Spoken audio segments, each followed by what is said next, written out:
The first one is Seth Rollins versus Drew McIntyre for the World Heavyweight Championship. The second one is the undisputed WWE Universal Championship, Roman Reigns versus Cody Rhodes. Let's start with Seth versus Drew. Bob, I've been kicking it to you first this whole entire show. I want to go first here. If they don't put the title on Drew McIntyre, I'll eat my hat at this point. If this was available to be bet on, I think Drew McIntyre would be a -1,000,000 favorite. There is no chance Seth walks out of night 2 with a belt around his waist. However, on the prediction side of things, based on what happens in night 1 and why I think Seth Rollins is taking that pin, and I agree with you, though, having Cody take the pin in the tag match makes a lot of sense from a storytelling perspective, but I believe Seth is taking the pin after being beaten down to a pulp because I truly believe Seth is as injured as can be as a working wrestler. Yeah. He will be leaving this to get a bunch of surgeries on a bunch of different things, and I think if you beat him down during the tag match, I think it builds so much of Drew McIntyre's his story of I want to lift that title after a hard-fought win in front of real fans for the first time. I think it'd be so true if this is a squash.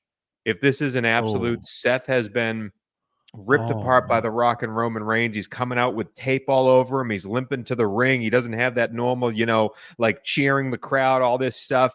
And Drew McIntyre just fucking squashes him in front of CM Punk, in front of everyone. Doesn't get a true win. Doesn't let the heel get over true on Seth Rollins. He was already beaten up the day before, and he comes out, wins that belt, and doesn't also for Drew himself get that comeuppance of lifting the title up after he deserved the victory. No, he was a stepping stone. Seth was a stepping stone. So that's how I perceive it happening. Obviously, I could be wrong. Seth could be fine. He could put on 2 bangers 2 nights in a row. We don't know. He's one of the best wrestlers, best gifted athletes in that company or in the world when it comes to wrestling. But that's how I perceive it happening. And if this is a prediction show, this episode of the podcast is a prediction podcast. That's what I predict happening at WrestleMania. What do you think for Drew and Seth? Well, we've talked about this rivalry of Drew McIntyre, like a number of different angles with like his contract situation. Is he's going to be re-signing? Well, they last night announced Clash at the Castle in Scotland in June. Drew McIntyre is re-signed and he's headlining that pay-per-view as the World Heavyweight Champion. So I agree with everything you just said.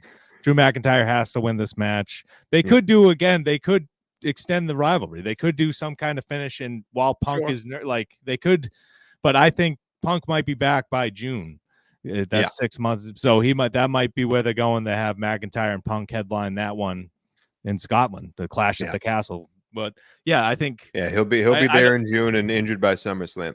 Yeah, all right. Yeah, true. But Drew McIntyre is on the best run of his career. He's found his voice. He's found his character. He is a heel that everybody loves. He's the ultimate heel, and he should walk out of WrestleMania as champion. I agree. Some would call him the chosen one. Yeah. Who said that? Name him. Name him. What paragon of virtue said that? All right, moving on.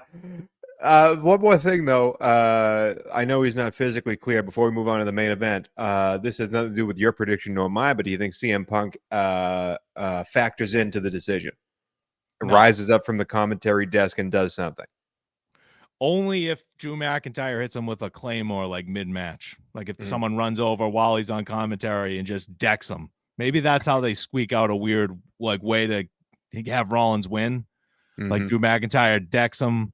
CM Punk gets in the ring and then because Drew McIntyre has been obsessed with Punk. It cost him on Raw.